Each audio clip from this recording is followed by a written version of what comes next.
Selam. Hello to everyone, everywhere around the world, from every nations, religions, languages, and colors, dear my audiences. You are welcome. Today, we are at the unique street of Istanbul, the Bosporus hillside of Beşiktaş. Here is Yahya Efendi Hill. He is the foster brother of the Süleyman the Magnificent, who is the Grand Sultan of the Ottoman Empire in the 16th century. Here is a campus that occurred from a mosque, a special Dargah college, which used it to educate the dervishes with a deep Islamic knowledge, Sufi order. And we can see a lot of tombs belongs to so many people from Ottomans. Yahya Efendi's tomb is on top of the hill. May his soul be sanctified. Well, today we are here to remember a tremendous fact of history. There is a message in front of the tomb of Halil Pasha. In here, he published the message to 6th Army, following the surrender of British forces at kut'ül, April 28, 1916.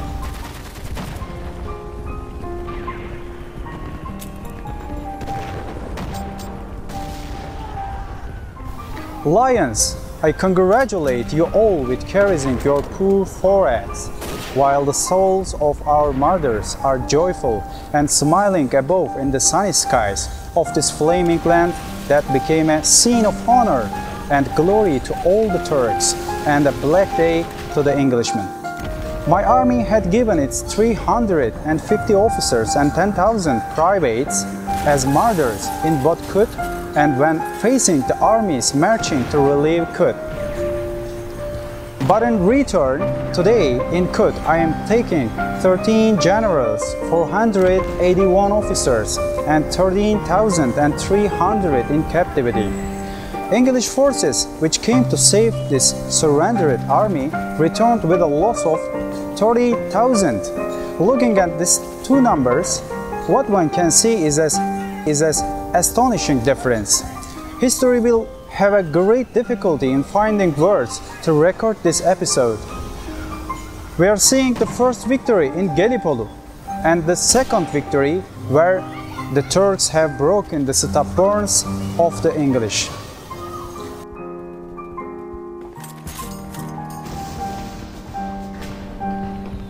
We are beside the last period Ottoman officer, tomb of Halil Kut Pasha. He doesn't known so much by anyone for many decades in spite of his heroic character and his life after the world wars.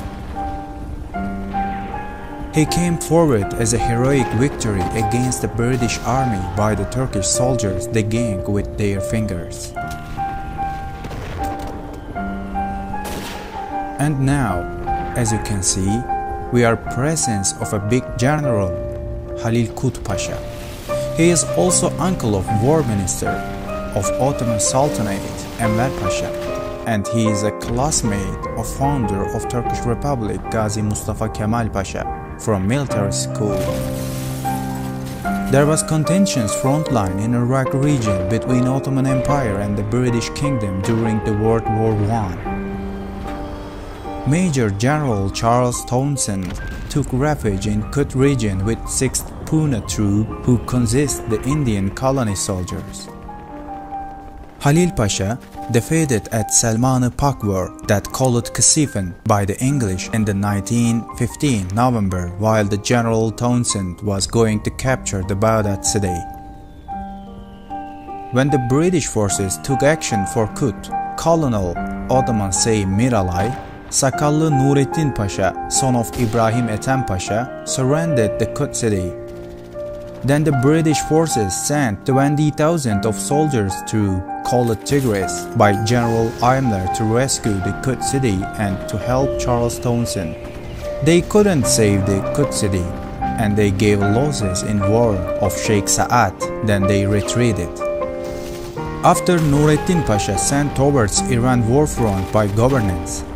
By the way, German General von der Goltz, who is second ally of Turks, died due to typhus disease, so although was a young officer, Halil Pasha became the commandant of Iraq Ottoman Caliphate Army.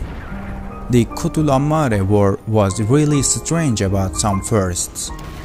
I don't know what you think about this situation, but it was the first British uses to deliver ammo and provisions by the planes and small ships to Kut Island, which surrendered by the Turkish army and some of Arab tribes who are couldn't boast by the English Lawrences.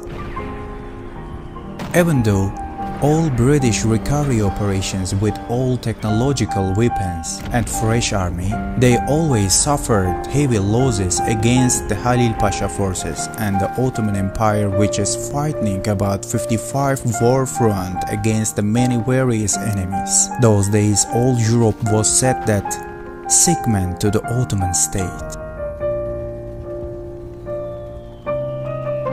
When the British occupied the India, they got some Indian Muslim soldiers and they said to them, "Come with our British army for helping head of all Muslim Turkish Caliphate against his enemies."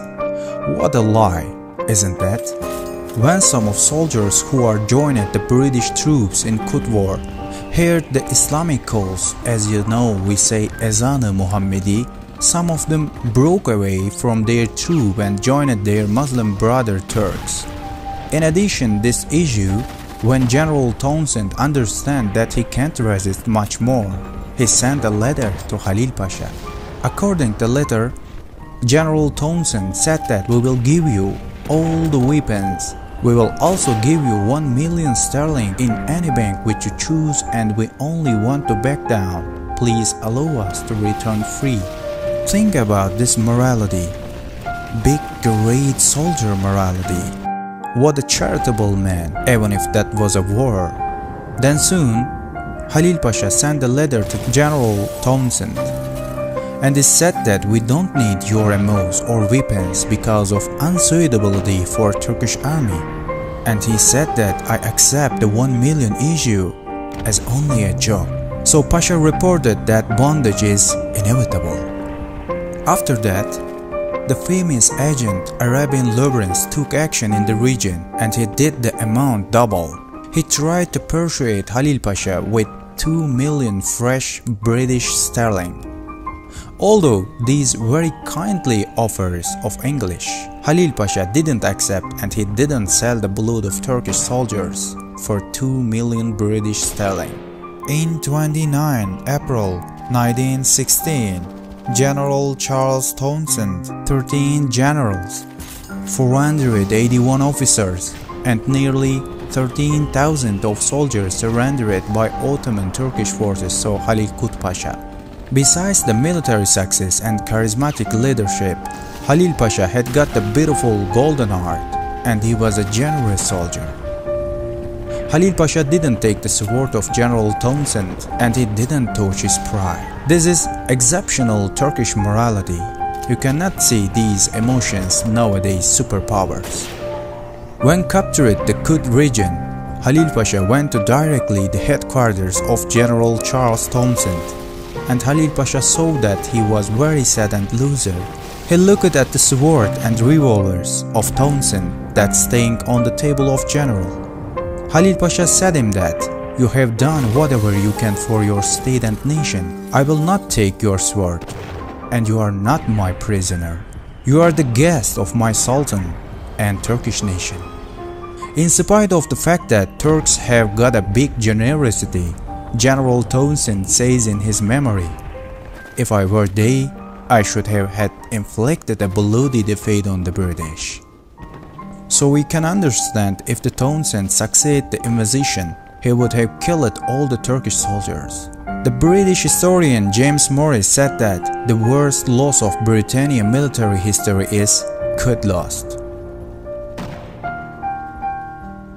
By the way, in our country, there are nearly 3 million of Syrian refugees. Actually, they are not refugees, they are our guests as a neighbor. So I want to tell his great message in Arabic too, for my Arabian brothers and my sisters.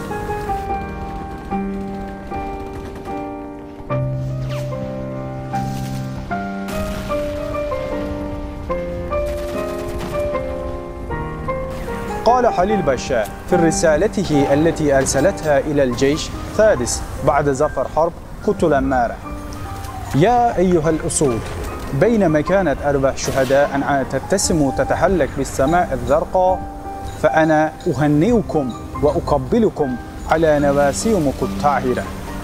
لقد عتى جيش 350 دعبة الجيش و10,000 جندي شهيدا الذين حاربوا ضد الجيوش الإنجليزية التي جاءت للإنقاذ القوت. رغم هذا لقد عبتنا 13 جنرال 481 دعبة الجيش و13,000 جندي أسيرا في القوت. لقد تراجعت قوة الإنجليزية التي جاءت للإنقاذ الجنود بخسائر عظيمة. فإذا نظرنا إلى فرق بين جيشنا وجيش العدو نجد فرقا كبيرا إلى درجة أن هذا الفرق يجعل العالم يقع في الحيرة. ووجد التاريخ مشكلة كبيرة يدون هذه الواقعة. نحن نلاحظ الظفر الأول الدولة العثمانية التي تغلبت على عناد الإنجليز في چانقلعة، والظفر الثاني هنا. لقد أعلن مروه الإنجليزي جيمس موريس خسارة العقبة استسلام المقيد بالشروط في التاريخ الإنجليزي. شكرا جزيلا من تركيا. In the Middle East history, you can see a peace period which started with the Seljuks, continued with Sultan Salahuddin, and developed more by the Ottomans for nearly 1,000 years. But today, the most chaotic place is Middle East, that all the world suffered from its influences. The region ruled exactly 400 years only by a governor of Ottoman Turk Caliphate in peace and wealth, until one day a French and Englishman, Sir Sykes-Picot, came to the region in the 20th century and wrote the new borders against the soul of the region. There is no day without hearing a new tragedy in the Middle East for high success of those two men. For understand the reality, we should understand the spine of the region's body. There is only way to figure out the region's problem, seeing the soul of region. As long as the history sent Sykes-Picot, we will see the Halil Pashas too. In my opinion, even the worst peace is better than the best war. I hope a peace for entirely world. I would like to offer my regards. Harun Karahanlı, Türkiye.